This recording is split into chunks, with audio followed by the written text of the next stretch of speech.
Greetings, chess friends. Today we are continuing the coverage of the Road to 2300 series, and we have about 313 days left. In today's game, I played an opponent named Alpha Zero Eggy or Eggy from Egypt, and I had the white pieces. And I won't lie, I got very lucky in this game. So let's see what happened. My opponent I had the white pieces and I started with e4. My opponent then responds with c5, so we are in the Sicilian. I decide to go for the close Sicilian, knight c3, instead of the standard, open knight f3. That can lead to very standard lines of after d6 going d4 or into knight of territory. Well, after knight c3, a6 is advised as a top move, but my opponent goes knight to c6. I go g3, which is the fianchetto variation. Also, I'm not very knowledgeable in this line, but I decided to switch it up a bit, to spice it up.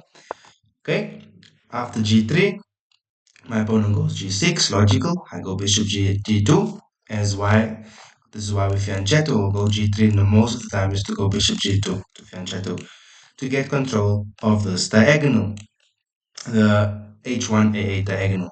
So after bishop g2, my opponent also fianchettos by going bishop g7. Very standard stuff set up here. I go knight g to e2 and e5. So yeah, I was thinking of going d5, knight to d5, just claiming some space in the center. And if my opponent maybe goes knight f6 or knight g7, not a problem. We just take.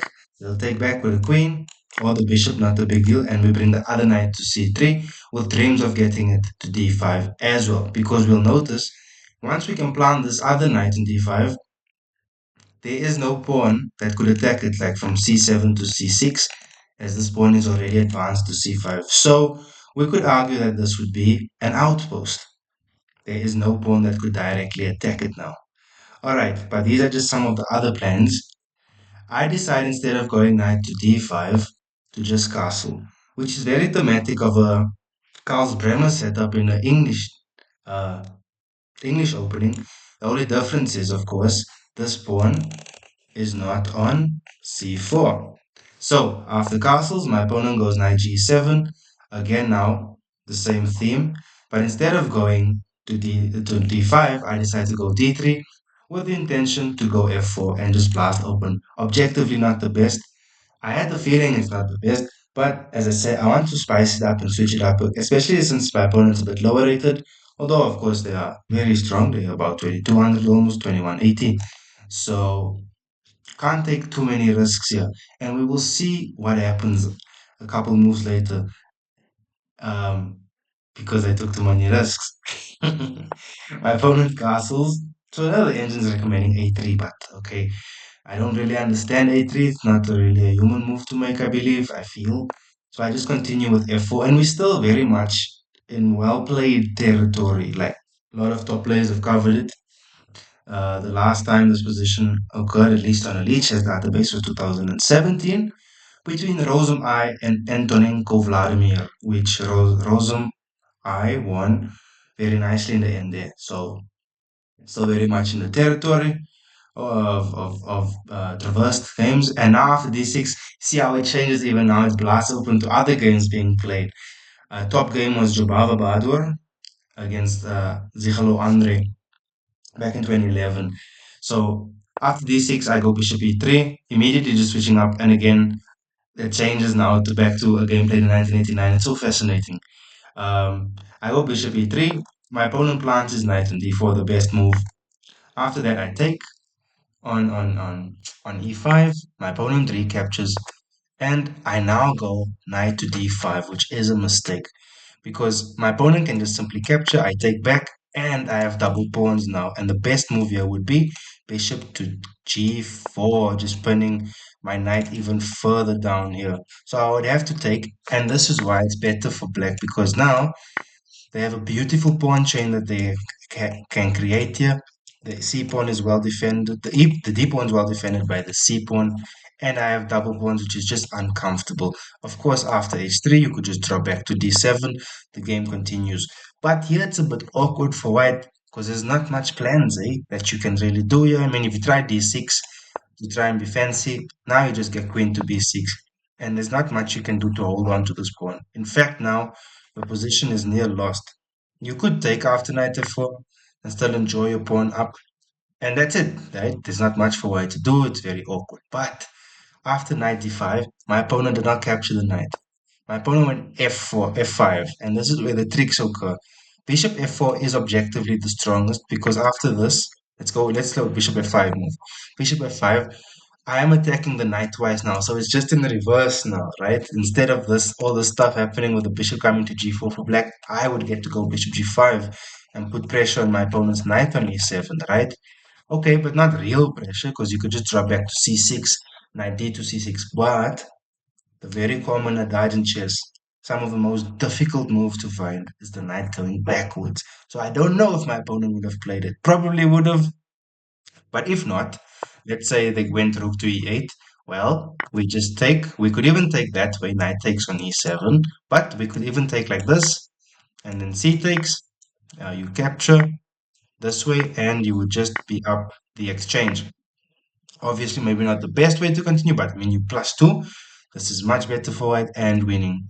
So instead of all that, after knight, um, after f5, I did not go for bishop to g5. Instead, I went knight takes on d4, just playing for simplification.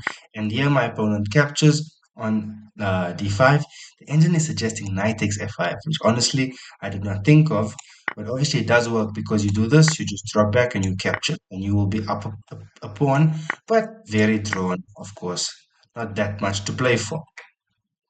All right.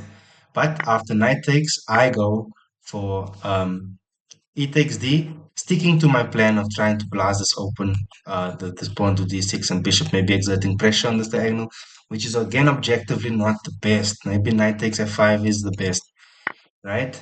So e takes d, my opponent goes c takes d, and I drop back to d2. So relatively balanced, quite equal. Black has a slight 0.2 advantage, but not much. After bishop to d2, my opponent correctly goes bishop d7 with maybe plans of going b5 and a5, or just bringing the bishop in down the line. After bishop d7, I go c3, just asking my opponent what you're going to do about these central pawns, because they do look a bit scary, so I'm just trying to break them down. And also c3 is played with the intention to go queen to b3, to maybe put some pressure on the king here, as this f pawn has vacated. So there could be some possibilities, obviously not winning, but if I can get queen 3 and d6 maybe, say now after queen b3, my opponent, for instance, or let's say, okay, let's say they go, example, sample line a6, I go queen b3. Let's say they go h6 here. Now suddenly it would be very much winning. So I take, let's say they took back for instance, and e6 as discussed. And now you'll see this is weak. You get open files, so positionally good. I suppose you could even take if you really wanted to. Should still be fine. Maybe not winning. Oh, it's still +1, plus 1.4, 1.5. But say now I took there, suddenly you're in a lot of trouble. And of course, time is a real factor to consider in this game. So c3, queen to b6, and I just go queen to b3, proposing a trade. So my opponent takes with check, not a problem. We just capture the queen. A takes b, and I capture with the b pawn. Better was to capture with the bishop. But the reason I capture with the b pawn is to go rook f to b1 later to try and put pressure on. Not seeing that he could just play b5, as he did. So he goes rook f to c8. Also maybe indirectly now trying to pressurize my c3 pawn and indirectly my rook on a1. I go rook f to b1 and just the simple b5. And yes, here I was considering to go a4, but not immediately. So it should have actually worked because a4, and if rook takes, not a problem, takes, and then you just take on b7. Everyone's happy, it's a draw. We go home, and then this d6 idea comes alive again. Because now if you push the pawn, it's not too good for you because it comes with a check. The king goes to h8, and now you just pick up a piece. Plus, you are way too slow because I'll just take. And the reason why this is bad is because this line actually ends with you losing a bishop and you getting mated. So not good at all. You could even play it like that, of course. Obviously, the best way here would be to go bishop to h6, and mate is almost unstoppable. You'll just throw a couple checks with the rook, but you cannot escape this rook takes f8 mate coming up. All right, so after this rook f to b1 stuff, uh, b5, I go d6 immediately instead of the a4 maneuver first. My opponent rightfully goes bishop to c6, and I take. Slightly worse now. Rook takes. I was actually happy to see rook takes, because if he went here, didn't really see a way. A4, of course, he doesn't have to take, but if he did, okay, we are down a pawn. But I was thinking of bishop g5 and going bishop e7. Such ideas to just try and protect this pawn, because if we lose this pawn as well in this setup, it's just lost. Because the d3 pawn would also fall if rook takes, for instance, right? It would be too much pressure on it. Yeah. So bishop takes, and because there's no light square bishop to guard on d3, we have rook takes on b5, and now rook takes on d6. My opponent is, okay, the position is equal, but my opponent is slightly better. I go rook takes on b7, rook takes on d3, and only move here now is bishop to e1. I was calculating after this e4 that I just give up my c3 pawn, right, and thrust my a pawn forward, because we get some space at least, right? Just a second, guys. I just want to get my internet back up and running.